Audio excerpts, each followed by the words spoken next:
guys, I'm Raptor. That's Squid. How hype is this? That was sick. Holy moly.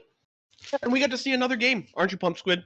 I'm pumped. I love watching Kurv do his thing. You know what I mean? Do his thing. Yeah. Really interesting choices by Kurv there. He definitely went for more of a defensive style a little bit, played on the top platform quite a bit that last game. It's currently 2-0 in his favor. I imagine we're going to see another Dreamland game. We did see his game plan sort of shift towards the end of that game away from top platform, more towards that grounded, aggressive style.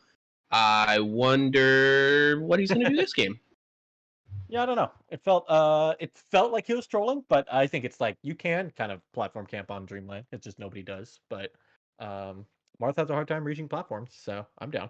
It's true. Yeah. I mean, KoDoRiN definitely had to work for it. It also, it's interesting because it sort of forces commitment, right? KoDoRiN definitely a player who likes to play non-committal, and the style that Kurv was showing him really forces KoDoRiN to give those commitments. So kind of interesting stuff. Kind of how Aklo plays.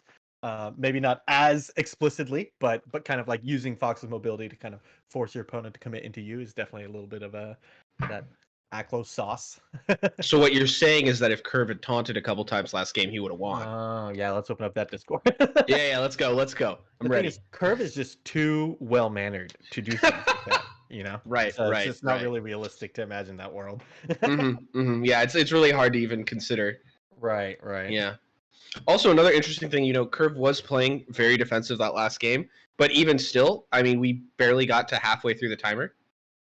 Yeah, he only camped like the first 30-40 seconds, and then he kind of playing. Well, I think he should commit. He committed against me one time. I mentioned this before we were live, but against Luigi one time, I won game 1, and then game 2 he just hard ledge camped, and he did 7 minutes straight, and I took it with 40 seconds left, and I think we both still had 3 stocks or something. No. That game ended. So yeah, it was like last stock or something, but then I took the percent lead on the last stock. I think the game ended with 3 seconds left. Nice. Down the card.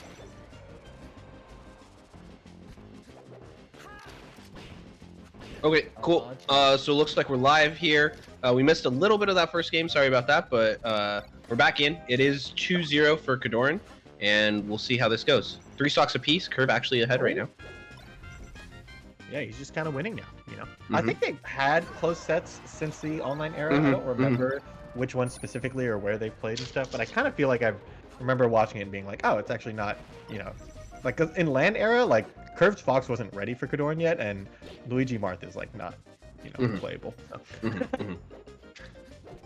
Okay, so we're seeing a little bit of it now. You're feeling some of that hot and cold here from Kurv.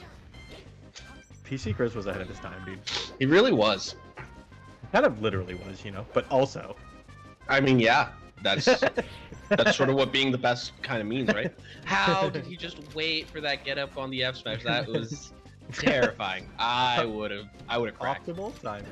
I mean, it was kind of messing him up now. Look at this. Yeah, this looks pretty good. Regular get up. Oh, he went for a shield. I wonder if he tried to. Yeah, I think it was the KJH Marth Killer or Marth Killer 2.0. Well, he ended up spot dodging, which is not what you would do if you mess that up. You're supposed to roll if you mess it up. So maybe he tried to down smash. I don't know. Whatever. Okay. Who knows? Kurv's a mystery.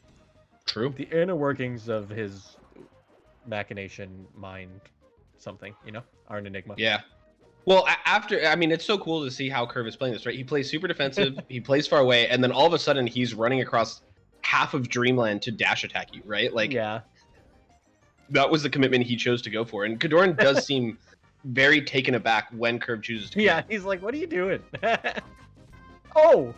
He was so sure. If you wait just the right amount of time where you would regular get up, if you took your hand off the controller, that's a good time to then roll in a frame before that. Because you're inner timing is telling you, oh, he has no choice but to get up now. And then you roll in at the last second. Yeah, the game is going to get up for him, and then he's like, nah. Yeah, so KoDoRiN's actually doing a pretty good job of mixing up how he's handling this top platform, right? Sometimes he's going for this easy little full hop up air that covers most of the platform. Sometimes he is going for that delayed double jump in order to catch the full hop from Fox. So he's definitely playing around it pretty well. Yep. Oh, look at that dash back to get the pivot grab. Yeah, it's a Kurv. little unclean on the wave shine, and you actually just get a big punish for it. But neither player has had. Oh my god, there's the commitment. Is that finding just the it? Tipper. Gets his jump back, landing on the platform. He has another chance here. Okay, Kurv, after having really heavy control of this game throughout, sort of